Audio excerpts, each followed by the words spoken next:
Good afternoon and welcome back to my channel, JPM.Cuisine. Today I have a very special unboxing for you. It is the third of my Enso HD series unboxings from Cutlery and more. These are the Japanese Enso Hammered Damascus series knives that are designed exclusively for Cutlery and more in partnership with Yaxel Japan from Seki City. In Japan. They've been creating knives since at least the early 30s. Like every one of the knives that they sent me, we're looking at a 37 layer stainless steel Damascus with a VG10 core and a nice hammered finish. This is the 6.5-inch Nakiri. I'll leave all the details and all the links to purchase these in the description box below. So you can check them out yourself. So without further ado, we've got the large handle here and the sleeve. Let's go ahead and move that to the side and let's get into this unboxing. Ready? Oh, so this is the 6.5-inch Nakiri. It's the 37 layer stainless steel Damascus VG10 core in there. We've got the Damascus finish, as you can see, and it's got a hammered finish, so you can see the little hammer marks on it. Nice touch on there. As always, you can pull this handle here. It is branded by Yaxel in Japan, but is the Enso HD line in partnership with Cutlery and more out of, I believe they're out of Ohio. So it has the same 3 rivets, full tang, with the micarta, black canvas micarta handle, with the stainless steel rivets and the stainless steel end cap and bolster. This is the Nakiri blade.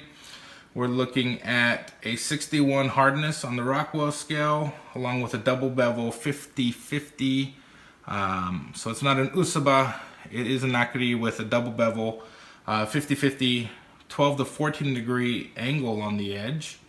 It says it's about 225 grams, which we'll check here in a second.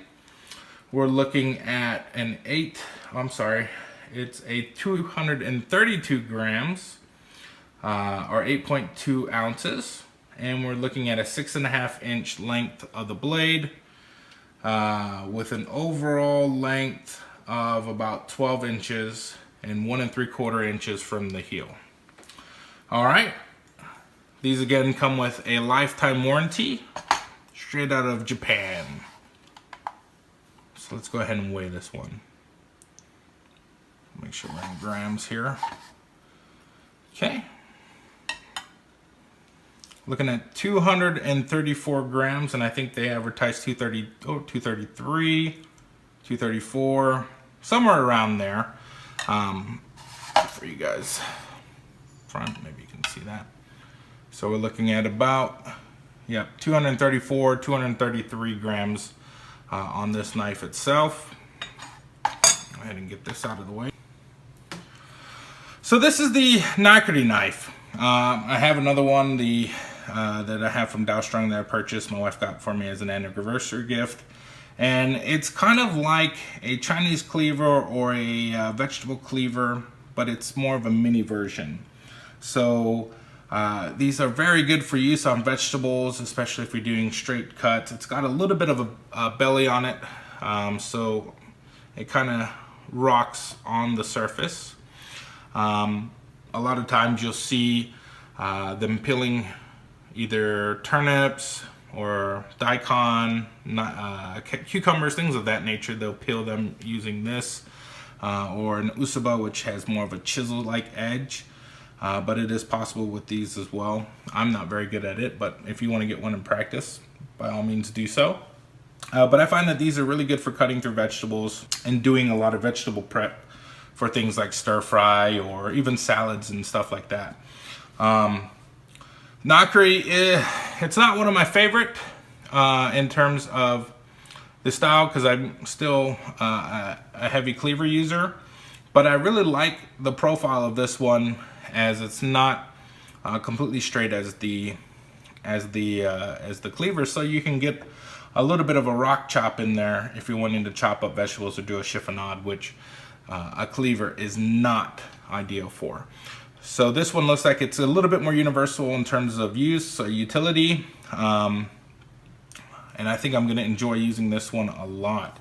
Like the last few videos, I've done the paper test and I've done the tomato test. Let's go ahead and start with the tomato test, and then I'll do the paper test. So again, with this one, I'll just cut off the tip. Oh my goodness, the little end there. And I'll put it in. Oh, let's wipe it down first. Put it in front of the camera. Hopefully you guys can see that it's in frame. But as always, my first cut.